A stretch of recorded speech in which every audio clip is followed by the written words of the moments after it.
La représentation France du parti politique Renouveau pour la paix et la concorde, en abrégé RPC-Paix, a tenu sous la présidence et la présence de sa présidente nationale, Mme Henriette Lagou, une réunion technique à Paris.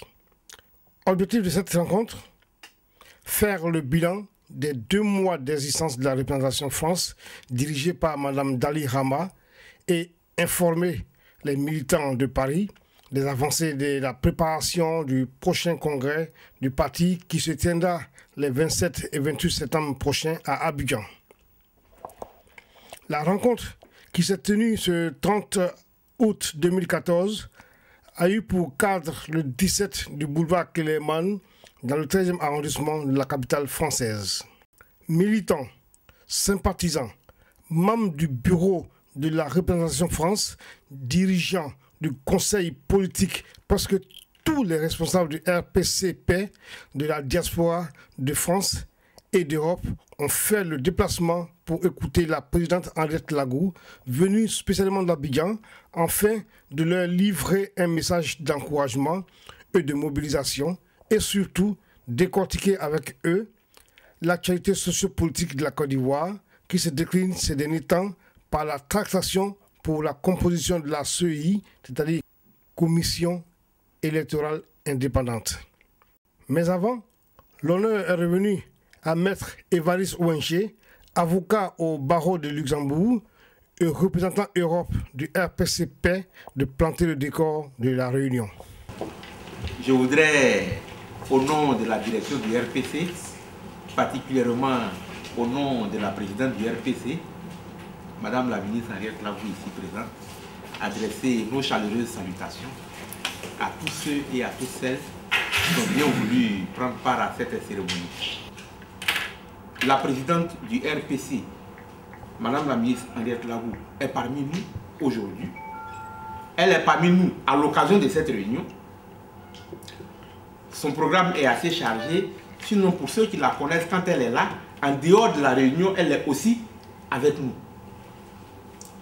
Et bien évidemment, le RPC, c'est un parti politique qui est né en exil à Accra, mais qui aujourd'hui est un parti politique fortement présent et représenté sur la scène politique ivoirienne. Entre autres, en tant que membre du cadre permanent de dialogue, pour faire avancer les négociations sur la paix et la réconciliation en Côte d'Ivoire, pour que notre beau pays, la Côte d'Ivoire, retrouve la stabilité, retrouve son lustre d'antan, afin que le travail qui importe, qui est celui de la construction du pays, tant au plan économique, social et politique, puisse commencer. C'est ce travail qui est en train d'être fait au RPC. Je ne vais pas emboîter le pas à l'ordre du jour de cette rencontre, pour rentrer dans encore plus de détails, mais j'aimerais vraiment adresser au nom du parti, une fois encore, notre gratitude, mais surtout nos félicitations. Comment se porte la représentation France et quel est le cap politique que le bureau de la représentation RPC-Paix France s'est fixé pour implanter durablement le parti en France? Madame Dali Rama, qui a fait part de cette bonne santé de la structure qu'elle dirige depuis seulement 2 mois, explique ici les orientations qu'elle a mises en place pour vendre le projet des sociétés du RPC-Paix et partant faire des recrutements de qualité. Il y a quand même 2 mois que nous avons fait ça et on a eu l'honneur de recevoir Madame la ministre ce jour-là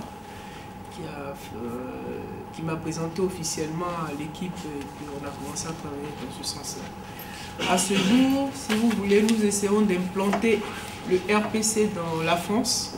Quand je dis la France, je parle de Paris, de l'Île-de-France et puis ensuite de toutes les régions de France. Donc nous avons pour objectif effectivement de faire par arrondissement, c'est-à-dire prendre les 20 arrondissements où nous allons prendre 4 personnes, disons chaque personne aura 5 arrondissements à gérer pour ne pas qu'il y ait éventuellement trop de trucs. Ensuite, pour l'Île-de-France, on a le 76, 77, 78, 91, 92, 93, 94 et 95. tous ces départements aussi auront chacun un représentant RPC France pour nous aider justement à implanter ce parti-là dans toute l'île de France. Et en même temps, par la même occasion, on va étendre ça aussi aux autres villes qu'on a essayé de décomposer par numéro de téléphone. Notamment, on sait que Paris c'est le 01, ensuite on aura le 02, le 03, le 04 et le 05. Donc l'appel a été lancé par Madame Lagou. Moi je la suis dans ce sens-là pour dire que quelles que soient les personnes ici présentes ou d'autres personnes que vous connaîtrez qui voudront éventuellement nous donner une idée ou une information sur ce thème-là, seront les bienvenus. À la fin de cette réunion-là, on va donner des numéros de téléphone, des contacts pour qu'au moins toute la diaspora, nous notre souhait c'est que toute la diaspora participe justement à cette réflexion-là. Ce serait vraiment idéal pour une fois parce que en faisant nos recherches, on a vu que franchement nous la diaspora on avait énormément de problèmes et les différents gouvernements qui se sont succédés ne sont pas arrivés éventuellement à résoudre, je vais dire, le 10e de nos problèmes. Donc si pour une fois on pouvait se mettre ensemble et puis espérer, parce que espérer que voilà, notre candidat puisse prendre les rênes de ce pouvoir-là et qu'au moins pour une fois la diaspora soit au devant des choses et participe au développement de la Côte d'Ivoire. Ensuite, l'occasion a été donnée aux militants et sympathisants du RPC Paix de poser des questions à leurs dirigeants politiques.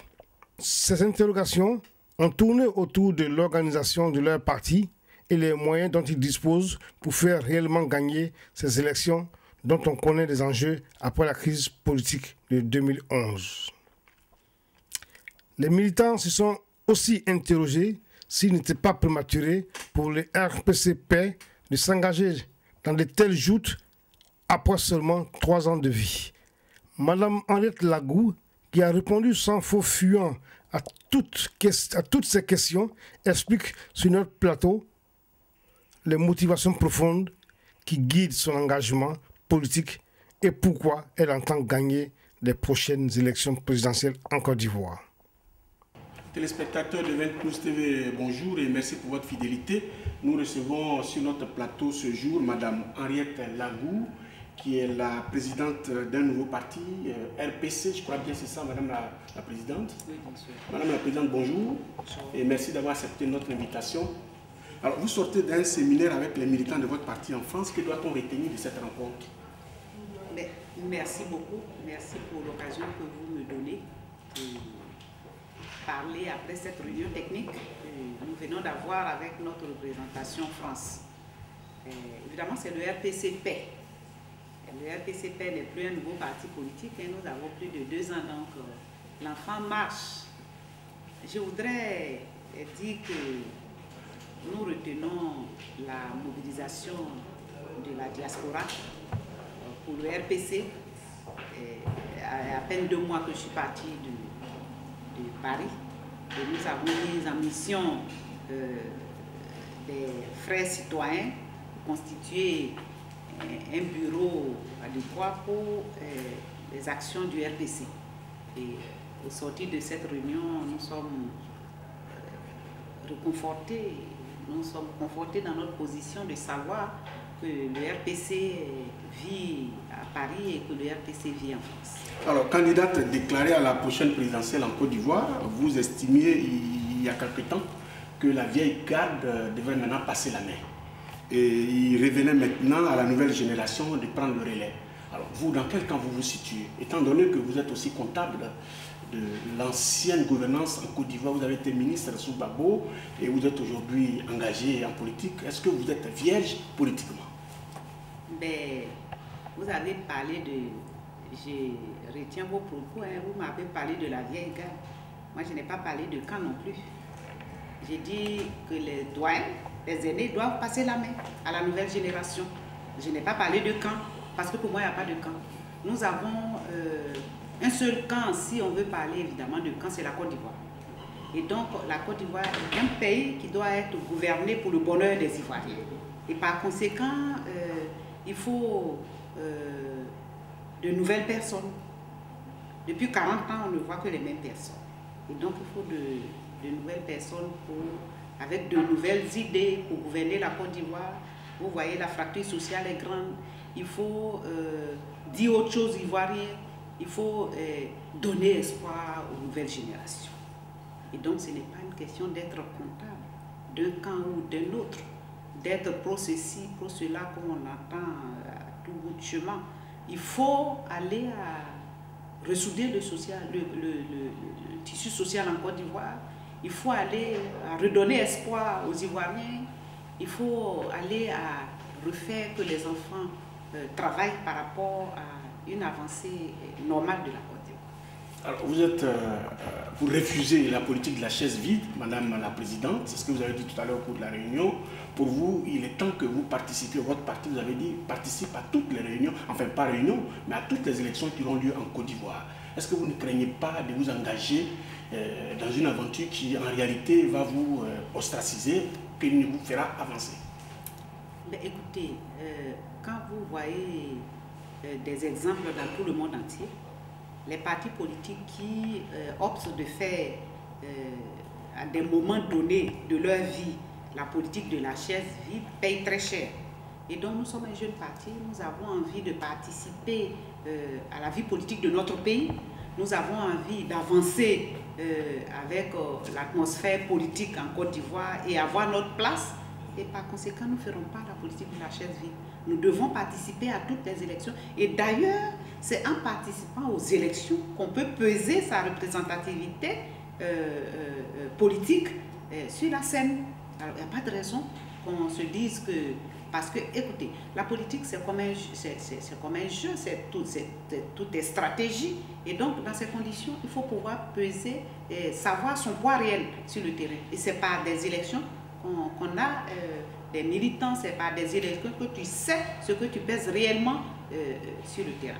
Cela dit, quel est votre projet de société et pourquoi les Ivoiriens devraient vous suivre? Ben, écoutez, nous sommes en train de partir à des élections présidentielles.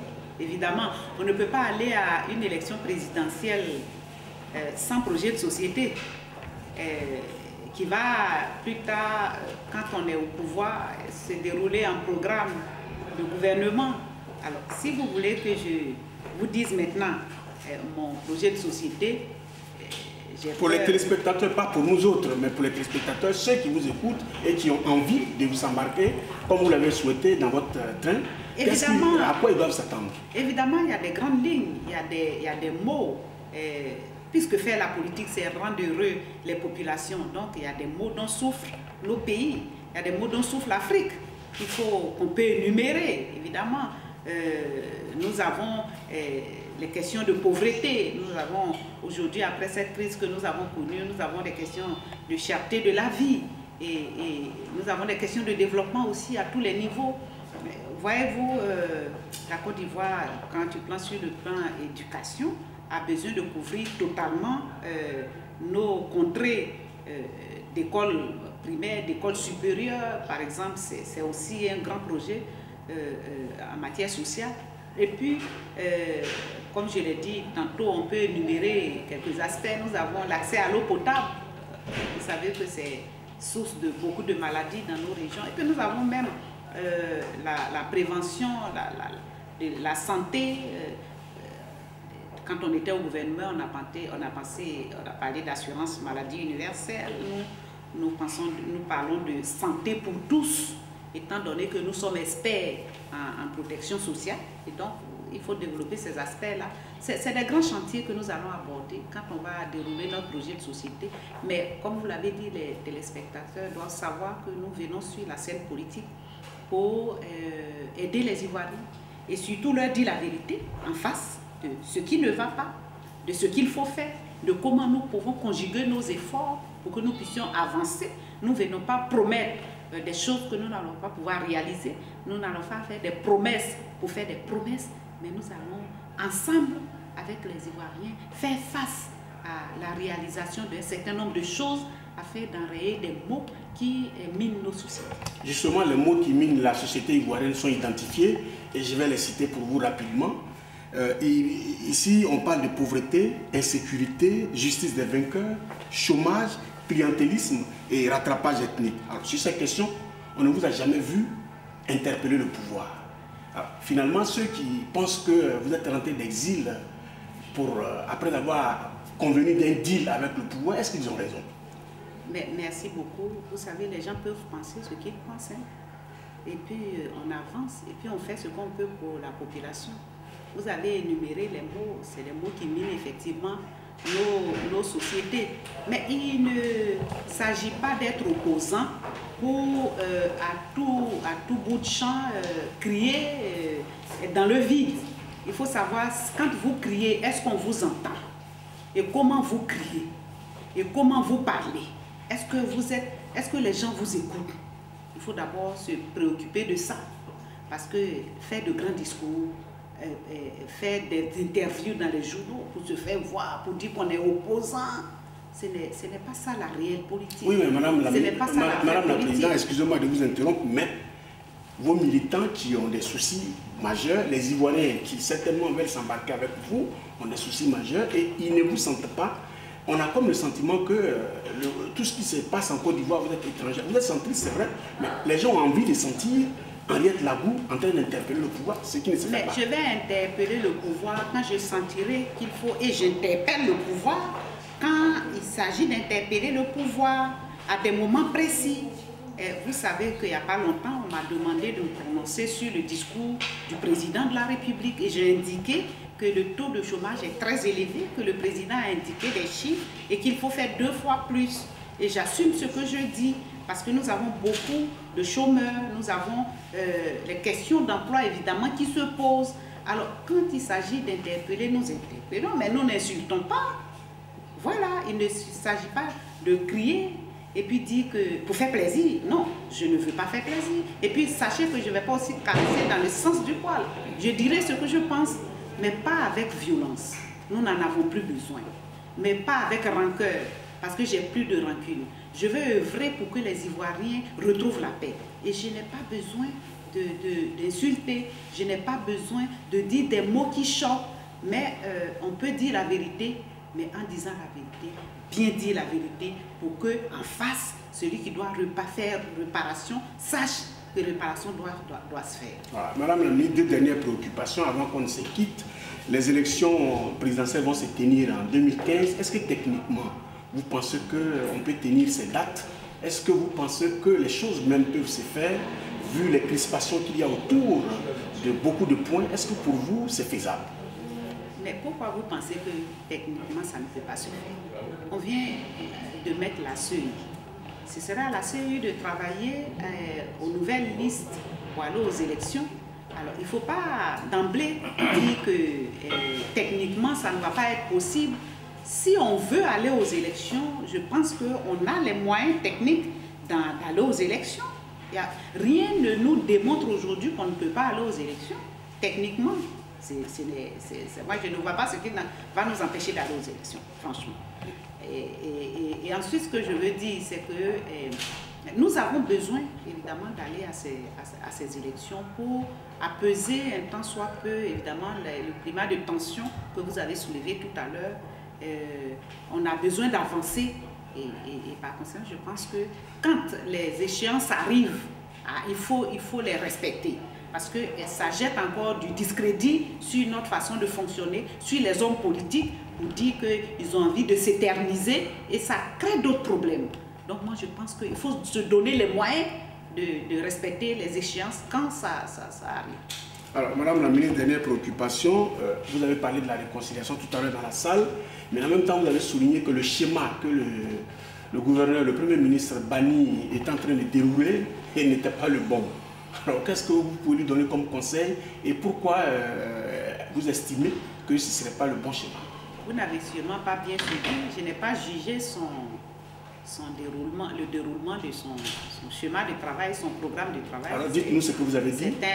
J'ai indiqué que pour le moment, la réconciliation n'a pas encore abouti parce qu'on constate encore une grande fracture sociale.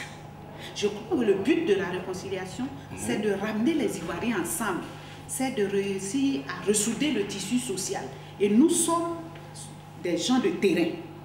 Et nous répétons que les Ivoiriens ne sont pas encore réconciliés et qu'il y a encore des suspicions Donc la réconciliation n'a pas encore atteint le niveau que nous voulons. Et ça, nous le disons et nous assumons. Maintenant, si on doit faire des propositions, ben, on le fera. Sinon, nous-mêmes, nous participons dans nos réunions, dans nos meetings à cette réconciliation, parce qu'on est politiquement en train de faire des interviews, en train de faire des meetings, en demandant aux populations de passer le cap de ce que nous avons vécu, afin qu'on retrouve totalement la paix. Donc je pense qu'on joue notre rôle. Et si il y a des conseils à donner, si on nous en demande, on en donnera. Il n'y a pas de raison. Merci, chef de parti. Est-ce que vous avez des nouvelles de l'ancien président Laurent Gbagbo qui est incarcéré à la CPI? Pourquoi voudrez-vous qu'on n'ait pas des nouvelles du président, de l'ancien président avec lequel nous avons travaillé? Il n'y a pas de raison qu'on n'ait pas de ces nouvelles. Alors, quelles sont les nouvelles, madame? Mais vous voulez que je dise les nouvelles que j'ai du président qui est à la CEI, je ne vous dirai pas. À la CPI? Mais à la CPI, je ne vous dirai pas. Mais ce qu'il faut retenir, c'est que quand on a travaillé avec quelqu'un, la gratitude serait quand la personne se trouve dans ces conditions qu'on demande de ces nouvelles. Et je le fais. Merci. Et vous avez un dernier mot, madame? Le dernier mot, c'est d'appeler les Ivoiriens à la réconciliation, d'indiquer aux Ivoiriens que nous sommes en train d'œuvrer pour que tout le monde se parle, qu'il y ait moins de suspicion, et le RPC est engagé pour que dans notre fonctionnement, on ne cherche pas à savoir si on vient du nord, du sud ou de l'est. Le RPC, le parti politique que je dirige, est engagé à ce que les Ivoiriens se retrouvent en concorde, comme avant, où c'était le bon moment pour la Côte d'Ivoire. Et le RPC, dans son fonctionnement, invite les Ivoiriens à savoir qu'il y a eu des problèmes, certes, mais nous sommes convaincus que nous pouvons réussir à avancer pour retrouver la paix de façon définitive en Côte d'Ivoire. Et que chaque Ivoirien, à quelque niveau qu'il se trouve, devrait se comporter en conséquence. Pour que demain, nous puissions retrouver notre place dans la sous-région, cette place qui était la nôtre, et que tous enviaient la Côte d'Ivoire. Je vous remercie. Merci. Je voudrais encore une fois vous remercier de m'avoir permis de passer ces messages aux Ivoiriens. Merci, Madame la Présidente. Téléspectateurs de 28 News TV, merci. Merci pour votre fidélité. Je vous rappelle que nous recevions Madame Henriette Lagou, qui est la présidente du nouveau parti, qui n'est plus nouveau comme elle l'a signifié lui-même, RPC Paix. Merci de votre sollicitude et je vous souhaite un bonsoir à vous et on se dit bye.